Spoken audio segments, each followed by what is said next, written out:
இன்றைய நாளிலும் தேவ செய்தியினுடைய தலைப்பு தேவனுடைய நீதியையும் ராஜ்யத்தையும் தேடுங்கள். ஆமென், அல்லேலூயா. இது நம்ம பல முறை பல தடவை கேட்ட ஒரு செய்தி தான். சும்மா ரத்தின சுருக்கமாக 2-3 பாயிண்ட் மட்டும் நான் சொல்ல போகிறேன். ஆமென். இப்போது ஆண்டவர் தேவனுடைய ராஜ்யத்தையும் நீதியையும் தேடுங்கள் சொன்னாரா, முதலாவது தேடுங்கள் சொன்னாரா? முதலாவதாக நம்ம அதுக்கு வந்து ப்ரியாரிட்டி கொடுக்கணும். First seek the kingdom of God and his righteousness. First, not seek, but first seek. தேடுங்கள்னு சொல்லலை, முதலாவது தேடுங்கள் என்று சொல்லியிருக்கிறார். நம்ம வாழ்க்கையில் நாங்கள் எதுக்கு ப்ரியாரிட்டி கொடுக்கணும், முக்கியத்துவம் கொடுக்க வேண்டும்? தேவனுடைய நீதிக்கும் தேவனுடைய ராஜ்யத்துக்கும் முதலாவது முக்கியத்துவம் கொடுக்குற பிள்ளைகளாக இருக்கணும். அதை தேடுகிறவர்கள் மாத்திரம் இல்லை, தேடுறதுல முக்கியமாக தேடுறதாக இருக்கணும், முதலாவது தேடுறதாக இருக்கணும். ஆமென். நம்ம கொஞ்சம் ரியலைஸ் பண்ணி பார்ப்போம். உண்மையாகவே நாம் தேவனுடைய நீதிய ராஜ்யத்தை தேடிக்கொண்டிருக்கிறோமா? நம்ம இது பெரிய இதுக்கு டிஸ்கஷன்லாம் போக வேண்டியதில்லை. சிம்பிளாக ஆண்டவருக்கு நம்ம வெறும் இந்த சண்டே ஆராதனைக்கு வருகிறோம், 2 மணி நேரம் ஜெபம் பண்ணுறோம், போகிறோம். வாரத்தில் எவ்வளோ மணி நேரங்கள் தேவனுடைய நீதிக்காகவும் ராஜ்யத்துக்காகவும் தேடுகிற பிள்ளைகளாக நீங்கள் நானும் இருக்கிறோம்? யோசித்து பார்ப்போம். நம்ம பதிலாக நான் கேட்கல, நீங்களே உங்களை யோசித்து பாருங்கள். நாம் தேவனுக்கு எந்த அளவுக்கு முக்கியத்துவம் எங்களுடைய வாழ்க்கையில் நாங்கள் கொடுத்து கொண்டிருக்கிறோம்? ஆமென். ஆண்டவர் எங்களை தனியாக பிரித்தெடுத்திருக்கிறது முக்கிய நோக்கமே அவருடைய ராஜ்யத்தையும் நீதியும் தேடுகிற பிள்ளைகளாக இருக்கும்படிக்கு தான் எங்களை அழைத்திருக்கிறார். தேடுறதுக்கு இல்லை, முதலாவது தேடுவதற்காக. அல்லேலூயா, ஆமென். பாருங்க, முதலாவது நான் ஒரு காரியம் சொல்கிறேன் பாருங்கள். தேவனுடைய நீதியை தேடுகிறது அப்படின்னா என்ன? முதல்ல நீங்கள் பதில் சொல்லுங்கள். தேவனுடைய நீதியை தேடுவது என்பது என்ன? தெரிஞ்சவங்க சொல்லுங்கள். கட்டளை, கற்பனை. நான் கேட்குற கேள்வி நல்லா, ராஜ்யத்தை கேட்கல, தேவனுடைய நீதியை தேடுங்கள்ன்றது என்ன? கட்டளை கைக்கொள்வது. தெரிஞ்சவங்க சொல்லுங்கள். நதியா? நல்லதையே பேசுறது, அப்போ அதுதான் தேவனுடைய நீதி. ஓகே, நல்லதையே பேசுறது, நல்லதையே செய்கிறது தேவனுடைய நீதி. வேறு யாராவது? அல்ல, அதுதான் அது என்ன நீதின்னு கேட்குறேன் நான். தேவனுடைய நீதி என்றது என்ன? உண்மையாக இருப்பது. சரி, ஓகே. அப்புறம் ஃபஸ்ட்டு தேவனுடைய நீதி என்பது ஆண்டவராகிய இயேசு கிறிஸ்து. ஆமென். ஆண்டவராகிய இயேசு கிறிஸ்து தான் தேவனுடைய நீதி. அந்த தேவ நீதி எதிலே வெளிப்படுத்தப்படுகிறது? சுவிசேஷத்தினாலே வெளிப்படுத்தப்படுகிறது. இயேசு எங்களுக்காக மரித்திருக்கிறார். அவரை விசுவாசிக்கிற போது பாவிகளாக இருக்கிற நாங்கள் நீதிமான்களாக மாற்றப்படுறோம். அல்லேலூயா. அப்போ இயேசுவை தேடுறது தான் அவரது நீதியை தேடுறது. ஆமென். இப்போ இங்கே இருக்கிற எல்லாருமே இயேசுவை சொந்த ரட்சகராக ஏற்றுக்கொண்டிருக்கிற ஜனம் இல்லையா? கரெக்டுங்களா? அப்போது இயேசுவை விசுவாசிக்கிறவர்கள் தான் இங்கே நம்ம இருக்கிறோம். அப்போ இயேசு கிறிஸ்துவனுடைய நீதியை நாங்கள் தேடி இருக்கிறோம், இயேசுவை அறிக்கையிட்டு இருக்கிறோம், விசுவாசித்துட்டு இருக்கிறோம் இல்லையா? அப்போது நம்ம நீதியை தேடி இருக்கிறோம். விஷயம் என்னன்னா, அடுத்தது ராஜ்யம். ராஜ்யம் என்பது ஆண்டவராக இயேசு கிறிஸ்து எனக்கு ராஜாவாக இருக்கிறார். எத்தனை பேருக்கு ஆண்டவராக இயேசு கிறிஸ்து ராஜாவாக இருக்கிறார்? அல்லேலூயா. ராஜாவாக இருக்கிறதுனா என்ன அர்த்தம்? உங்களை அவர் ராஜபாரியம் பண்ண வேண்டும் என்று அர்த்தம். Is he your king? ஏன்னா இஸ் he your king அப்படின்னா கிங்டம் உங்களுக்குள்ளே இருக்கணும், அவருடைய கிங்டம் உங்களுக்குள்ளே இருக்கணும். ஆமென். ஆண்டவர் உங்களை ஆளுகை செய்ய வேண்டும். நாம் நம்மளை ஆளுகை செய்வதல்ல, தேவன் நம்மை ஆளுகை செய்ய வேண்டும். அதுதான் அவருடைய ராஜ்யத்தை தேடுகிறது. பாருங்கள், ஒரு விஷயம் நான் பார்க்க போகிறோம். இப்போது லூக்கா 17:21 நானே வேகமாக போகிறேன், நேரம் இல்லாத காரணத்தினால. The kingdom of God is within you. தேவனுடைய ராஜ்யம் உங்களுக்குள் இருக்கிறதே. தேவராஜ்யம் யாருக்குள்ளே இருக்குது? எங்கேயோ இருக்குது.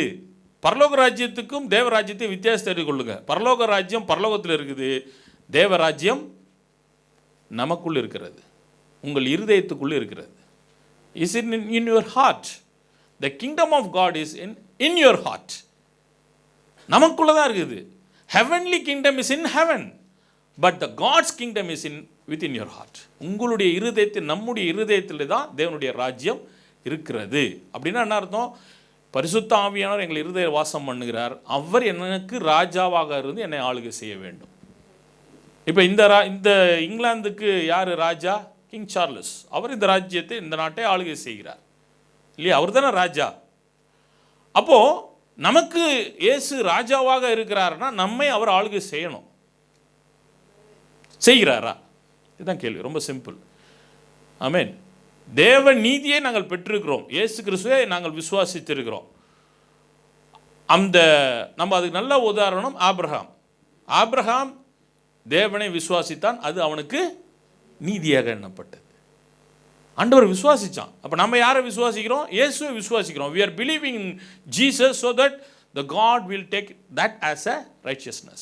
அதே அவரை நீதியாக பார்ப்பார். இயேசுவை சொந்த ரட்சிகளாக ஏற்றுக்கொள்ளலைன்னா அவரை எப்படி பார்ப்பார்? ஆண்டவர் பாவியாக பார்ப்பார். ஏன்னா இந்த உலகத்திலே நீதிமான் ஒருவனாகிலும் இல்லை. புரியுதுங்களா? there is no one is in righteousness in this world. ஒருவனும் இல்லை. அப்போ இயேசுவை விசுவாசத்தினால, கிரியினால நாங்கள் நீதிமான்களாக முடியவே முடியாது அவருடைய ஸ்டாண்டர்டுக்கு. அதனால் அவரை விசுவாசிக்கிறதுனால நாங்கள் நீதிமான்களாக மாற்றப்படுகிறோம். அப்போ நல்ல எக்ஸாம்பிள். தேவனுடைய நீதியை தேடுறதில் முதல்ல நமக்கு நல்ல உதாரணம் யாராக இருக்கிறது? ஆபிரகாம் நமக்கு உதாரணமாக இருக்கிறார். அந்த ரோல் மாடல் படி தான் நியூ டெஸ்டமெண்டே இருக்குது. இயேசுவை விசுவாசினா ஒருத்தர் நீதிமானாயிட முடியுமான்ட்டு அநேகர் நம்மை குறித்து கேள்வி கேட்கிறார்கள். ஆனால் ஆபிரகாம் அதற்கு உதாரணமாக இருக்கிறார். ஆனால் விஷயம் என்னன்னா, நமக்குள் தேவனுடைய ராஜ்யம் இருக்கிறதா? அதான் கேள்வி. விஷயமே அதுதான். இயேசு எனக்குள்ள இருந்து என்னை ஆட்சி செய்கிறாரா? அவருக்கு சித்தமானதை, பிரியமானதை நான் செய்கிறேனா? அல்லேலூயா. நம்முடைய இருதயத்தில் பாருங்க, நம்முடைய வேலை, நம்முடைய பணம், நம்முடைய கம்ஃபர்டபுளான ஒரு லைஃப், குடும்பம் எல்லாமே வச்சுக்கொள்ளுங்க. இது எல்லாவற்றுக்கும் மேலாக எது முக்கியமாக இருக்கணும்? ஈவன் என்னுடைய கெரியர், என்னுடைய படிப்பு, எல்லாவற்றுக்கும் மேலாக எது முக்கியமாக இருக்க வேண்டும்? தேவன் முக்கியமாக இருக்கணும். அல்லேலூயா. அதான கிங்டம் ஆஃப் காட். ஆண்டவரை நான் முதல் ப்ரையாரிட்டியில் நான் வச்சிருக்கிறேன். இப்போ நம்ம கேள்வி ஃபஸ்ட்டு ஆரம்பத்தில் என்ன கேட்டேன்? தேவனுடைய நீதிய ராஜ்யத்தை தேடுகிறவர்களாக எங்களை ஆண்டவர் அழைக்கல. எப்படி அழைச்சிருக்கிறார்? முதலாவது தேடும்படிக்காக அழைத்திருக்கிறார். First seek the kingdom of God and is righteousness. நாம் தேடுறோம், ஆனால் முதலாவது தேடுறோமா? முதலாவது முக்கியத்துவம் அவருக்கு கொடுக்குறோமா? இதுதான் கேள்வி. வேதம் நமக்கு நல்ல வார்த்தையில், சரியான வார்த்தையில் நமக்கு சொல்லிக் கொடுக்குறது. ஃபர்ஸ்ட், முதலாவது. நம்ம ஆராய்ச்சி பார்ப்போம். நம்ம முதலாவது தேவனுடைய காரியங்களுக்கு முக்கியத்துவம் கொடுக்குறோமா? தேவனுடைய ராஜ்யத்துக்கு நம்ம முக்கியத்துவம் கொடுக்குறோமா? ஆமென். பாருங்க, லூக்கா 10:42. யாரும் வாசிக்க வேண்டாம், நானே சொல்லிடுறேன். மரியாள் தேவனுடைய பாதத்திலே அமர்ந்து எடுபடாத நல்ல பங்கை தெரிந்து கொண்டாள். ஆனால் மார்த்தாள் என்ன பண்ணா? அநேக காரியங்களை குறித்து கவலைப்பட்டு கொண்டிருந்தாள். ஆண்டவரே, அடுப்பு எரியல ஆண்டவரே, ஆண்டவரே தண்ணி கொதிக்கல ஆண்டவரே, ஆண்டவரே பழங்கள்லாம் கெட்டு போச்சு ஆண்டவரே, காய்கறிலாம் சரியில்லை ஆண்டவரே, நறுக்கிறதுக்கு ஆள் இல்லை ஆண்டவரே, இன்னும் கடையில் போயிட்டு இன்னும் உப்பு புளி மிளகாலாம் வாங்க வேண்டியது இருக்குது ஆண்டவரே. இதில் கவலைப்பட்டு கொண்டிருந்தாள். யார்? மார்த்தாள். ஆனால் மரியாள் என்ன செய்து கொண்டிருந்தால்? தேவனுடைய பாதத்தில் அமர்ந்து எடுபடாத நல்ல பங்கை தெரிந்து கொண்டார். அதுக்காக நம்ம வேலை செய்யணுமா அதெல்லாம் ஆண்டு இல்லை. முதலாவது நம்ம ஆண்டவரை தேடும்படிக்காக ஆண்டவர் விரும்புகிறார். இப்போது நம்ம வாழ்க்கையில் ஆண்டவரை தேட முடியாதபடிக்கு படிப்பு காரியங்கள், வேலை காரியங்கள், மற்ற காரியங்கள்லாம் நமக்கு முக்கியத்துவம் இருக்குன்னு சொன்னால் 2 விஷயந்தான் ஃபஸ்ட்டு பிரதானமாக இருக்கும். என்ன பிரதானமாக இருக்குன்னா, ஐயோ நான் எப்படி ஃபீஸ் கட்டுவேன், ஐயோ நான் எப்படி வாடகை கட்டுவேன், எப்படி நான் மருந்து மாத்திரைகள் வாங்குவேன், எப்படி நான் இந்த காரியத்தை செய்வேன், அந்த காரியத்தை செய்வேன் அப்படின்ற ஒரு பயம் இருக்கும் ஃபஸ்ட்டு. ஆண்டவர் அதெல்லாம் சொல்கிறார். என்ன சொல்கிறாரு? கவலைப்படாதிருங்கள். Do not worry about anything. யாரை பார்த்து சொல்கிறாரு? இந்த கவலையோடு இருந்து நாம் இந்த முக்கியத்துவம் கொடுக்காமல் மற்ற காரியங்களில் முக்கியத்துவம் கொடுக்குறவர்களை பார்த்து தேவன் சொல்லுகிறார், கவலைப்படாதிருங்கள். இதெல்லாம் உங்களுக்கு தேவை. எண்ணத்தை உண்போம், எண்ணத்தை உடுப்போம், எண்ணத்தை குடிப்போம், இதெல்லாம் உங்களுக்கு தேவையானதுன்னு ஆண்டவர் அறிஞ்சிருக்கிறார். நீ ஆண்டவருடைய காரியத்தை முதலாவது தேடு, இதெல்லாம் உனக்கு தானாக வரும். ஆண்டவர் இந்த பலனை கொடுப்பார், சுகத்தை கொடுப்பார், ஆரோக்கியத்தை கொடுப்பார், வழிவாசலை திறப்பார். அல்லேலூயா. ஆமென். ஸோ அதற்காகவே நாங்கள் அழைக்கப்பட்டிருக்கிறோம், மறந்துடக்கூடாது. ஆண்டவருக்கு முக்கியத்துவம் கொடுக்கபடிக்காகவே நாங்கள் அழைக்கப்பட்டிருக்கிறோம். பாருங்கள், மத்தேயு 6:10 நம்ம பரமண்டல ஜெபத்தில் நாங்கள் ஜெபிக்கிறோம். உமது ராஜ்யம் வருவதாக, உமது சித்தம் பரமண்டலத்தில் செய்யப்படுவது போல இந்த பூமியிலும் செய்யப்படுவதாக. Amen. Your kingdom come, your will be done on earth as it is in the heaven. யார் செய்வாங்க? தேவ சித்தத்தை யார் செய்வாங்க? யார் செய்வாங்க சொல்லுங்களேன், சும்மா சொல்லுங்க. ஆண்டவருடைய சித்தத்தை செய்பவர்கள் யார்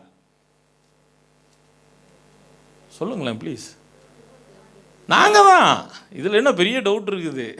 நாம் தானே தேவ சித்தத்தை செய்ய வேண்டியவர்களாக இருக்கிறோம் இல்லையா?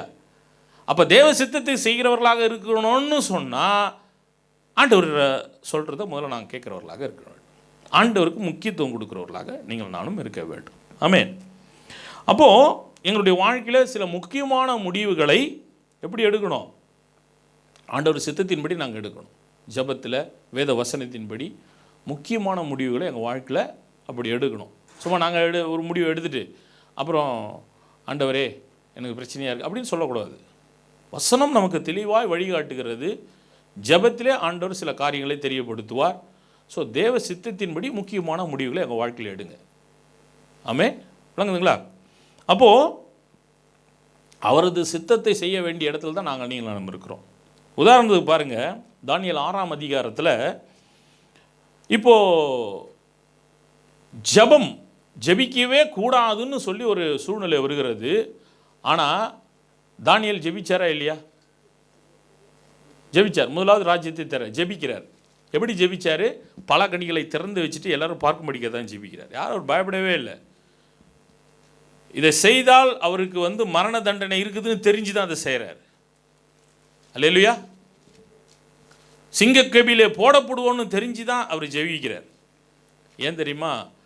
அவர் இந்த உலகத்துக்குரிய ராஜ்யத்துக்கு கீழே இல்லை, பரலோக ராஜ்யத்துக்கு கீழே இருந்தார். தேவனுடைய ராஜ்யத்துக்கு கீழே இருந்தார். கரங்களை தட்டி தேவனை மேம்படுத்துவோம். நாம பரலோக ராஜ்யம் என்ன நடந்தாலும் தேவன் எங்களோட கூட இருக்கிறார். அல்லேலூயா. பயப்படக்கூட வேண்டிய அவசியமே இல்லை. அங்கே விசுவாசத்தோடு கீழ்ப்படிதலோடு தானியேலிருந்து ஜெபிக்கிறத நாங்கள் பார்க்குறோம். அவ்வளோ பெரிய ராஜ்யத்தில் இருந்தார். அந்த நாட்களில் பாபிலோனுக்கு பிறகு மேதிய பெர்சிய சாம்ராஜ்யம் வல்லரசு. அப்போ உலகத்தோட வல்லரசு அவங்க தான். அதுக்கு கீழே 2வது கட்டத்தில் இருக்கிறார். இதை செய்தால் மரண தண்டனை என்று தெரிந்த பிறகும் தைரியமாக செய்கிறார். அவர் பாபிலோனு கீழேயோ இல்லை மேதிய பெர்சிய சாம்ராஜ்ய கீழே அவர் வேலை செய்யலை. அங்கே தேவராஜ்யத்தின் கீழே வேலை செய்து கொண்டிருந்தார். அல்லேலூயா. அதனால் பயப்படலை அவர். ஆமென்.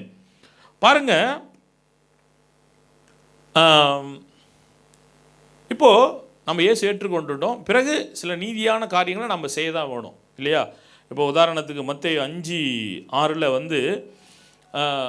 வேதம் மலை பிரசங்கத்தில் ஆண்டவர் சொல்கிறார், நீதியின் மேல் தாகம் உள்ளவர்கள், பசி தாகம் இருக்கிற என்ன இருப்பாங்க? பாக்கியவான்கள், அவர்கள் திருப்தி அடைவார்கள். அல்லேலூயா. அப்போ நம்ம நல்ல உதாரணம் ஆபிரகாம் நமக்கு இருக்கிறார். இப்போது உலகத்தினுடைய காரியத்தினுடைய தேவைகளை காட்டிலும் நமக்கு ஆண்டவர் எப்படி இருக்கிறாரு? ஆவிக்குரிய விஷயம் பிரதானமாக எங்கள் வாழ்க்கையிலே இருக்கணும். அல்லேலூயா. ஆமென். மத்தேயு 4:4 பாருங்கள், மனுஷன் அப்பத்தினால மாத்திரமல்ல தேவனுடைய வாயிலிருந்து புறப்படுகிற ஒவ்வொரு வார்த்தையினாலும் பிழைப்பான். அல்லேலூயா. Man shall not live by bread alone, but by every word that comes from the mouth of the God. Amen. So நம்ம வாழ்க்கையில் எப்படி இருக்கணும்? ப்ரியாரிட்டிஸ் யாருக்கு இருக்கணும்? ஸ்பிரிச்சுவல் திங்க்கு ப்ரியாரிட்டிஸ் கொடுங்க நீங்கள். Not the worldly materials. Worldly மெட்டீரியல்ஸுக்கு நம்ம நீட்ஸ் தேவை தான். ஆனால் முக்கியத்துவம் எது கொடுக்கணும்? ப்ரியாரிட்டிஸ் எது ஃபஸ்ட்டு கொடுக்கணும்? ஆண்டவர். ஆண்டவர் சொல்கிறார், உங்களுக்குலாம் எல்லாம் தேவைன்னு எனக்கு தெரியும், நீ உன்னை விட எனக்கு தெரியுன்றார் ஆண்டவர். நம்மை காட்டிலும் நம்முடைய தேவை கர்த்தர் அறிந்திருக்கிறார். அல்லேலூயா. ஆமென். அதை தேட தேட தேட தான் ஆண்டவர். கவலைப்படாது. ஏன் கவலைப்பட்டுக்கிட்டு நீ இருக்கிற உன்னுடைய தேவைக்கு நீயா நம்ம என்ன நினைக்கிறோம்? நம்ம தேவையெல்லாம் நாம் தான் ஓடி ஓடி குடும்பத்தை காப்பாற்றுறோம் நம்ம நினைக்கிறோம். உண்மையாக சொல்கிறேன். ஆனால் அது அப்படி அல்ல. தேவன் தான் அந்த பலத்தை நமக்கு கொடுத்துருக்கிறார். அல்லேலூயா. நம்மை குறித்து, குடும்பத்தை குறித்து, பிள்ளைகளை குறித்து கவலைப்பட்டு அப்படியே நம்ம ஓடுறோம். நம்ம நினைக்கிறோம் நம்ம தனியாக போராடி கொண்டிருக்கிறோம். நாம் தனியாக போராடல, தேவன் துணையோடு போராடி கொண்டிருக்கிறோம். அதுதான் உண்மை. தேவன் நமக்கு பலனை கொடுத்திருக்கிறார், சுகத்தை கொடுத்திருக்கிறார், ஆரோக்கியத்தை கொடுத்திருக்கிறார். அல்லேலூயா. பாருங்க, மத்தேயு 28:19 சொல்லுகிறது. ஆண்டவர் சொல்றாரு, என்ன சொல்றாரு? இந்த பூமியில் ராஜ்யங்கள் பரப்பப்படணும். இப்போ அதுதான் பாஸ்டர் ஆரம்பத்தில் ஜெபம் பண்ணார். சுவிசேஷம் அறிவிக்கப்படணும், ஆத்துமாக்கள் நிரம்பணும். 28:19 சொல்கிறது, நீ போய் என்ன சொல்லு, சீஷர்களாக்கி எல்லா ஜாதிகளையும் சீஷராக மாற்று. அல்லேலூயா, ஆமென். அப்போ தேவ ராஜ்யம் எப்படி பரவும்? சுவிசேஷத்தை அறிவித்து அது மூலியம் தான் பரவும். நமக்குள்ளே கட்டப்படுது, நமக்கு கட்டப்பட்ட பிறகு எப்படி பரவணும்? தேசத்தில் அது பரவணும், சுவிசேஷம் அறிவிக்கப்பட வேண்டும். அல்லேலூயா. எல்லா ஜனங்களும் இயேசு ஏற்றுக்கொள்ள, எல்லாரும் ரட்சிக்கப்பட வேண்டும் என்பதே தேவனுக்கு சித்தமாக இருக்கிறது. ஆமென். சுவிசேஷம் வெளியில் போய் சொல்லணும், உள்ள பக்தி விரித்து அடையணும். அல்லேலூயா. ஒரு ஆமென் சொல்லுவோமே. வெளியில் போய் என்ன பண்ணணும்? சுவிசேஷம் அறிக்கணும். இயேசுவை அறியாதவர்களுக்கு இயேசுவை சொல்லணும். விசுவாசத்தினாலே அங்கே ரட்சிப்பு உண்டு என்ற காரியத்தை நாங்கள் வெளியே சொல்ல வேண்டும். உள்ளே இன்னும் பக்தி விரித்து அடைய வேண்டும். ஆமென். அப்போது நம்ம ஆதி சபை எப்படி இருந்தது? அப்போஸ்தலர் 2ஆம் அதிகாரத்தில் ஆதி சபை எப்படி இருந்தது? அவர்கள் ஜெபித்தார்கள், பிரசங்கித்தார்கள், ஏழைகளுக்கு உதவி செய்தார்கள். அதனால் அங்கே தேவராஜ்யம் விஸ்தாரமானது. ஆமென். சபை எப்படி இருக்கணும்? ஜெபிக்கிற சபையாக இருக்கணும். அல்லேலூயா. அங்கே சுவிசேஷத்தை பிரசங்கிக்கிற சபையாக இருக்க வேண்டும். ஏழைகளுக்கு உதவி செய்கிற சபையாக இருக்க வேண்டும். ஆமென். அநேக ஜனங்களை இங்கே இந்த தேவனுடைய ராஜ்யம் நம்மற்றமல்ல, அங்கே வெளியிலும் பரவும்படிக்காக நாம் பிரயாசப்பட வேண்டும். அல்லேலூயா.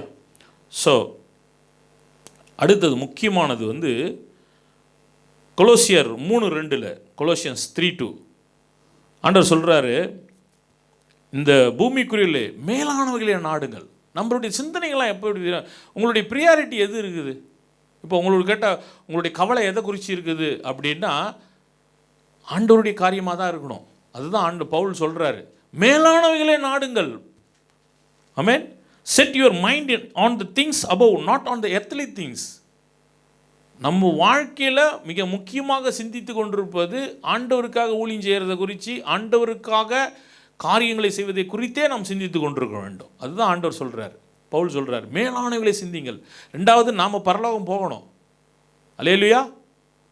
எதுக்கு நம்ம சபைக்கு வந்திருக்கிறோம்? எதுக்கு இயேசு ஏற்றுக்கொண்டிருக்கிறோம்? முடிவு பெரிந்தும் நிலைநிற்பவனே ரட்சிக்கப்படுவான். ஆண்டவர் வருகிற பொழுது நாம் ஆயத்தமுள்ளவர்களாக காணப்பட வேண்டும். விளங்குதுங்களா? அப்போ பூமிக்குரிய சிந்தனைகளே எங்களுக்கு இருக்கும்னு சொன்னால், ஆண்டவர் வருகிற போது நம்ம ஆயத்தமாக இருக்க மாட்டோம்.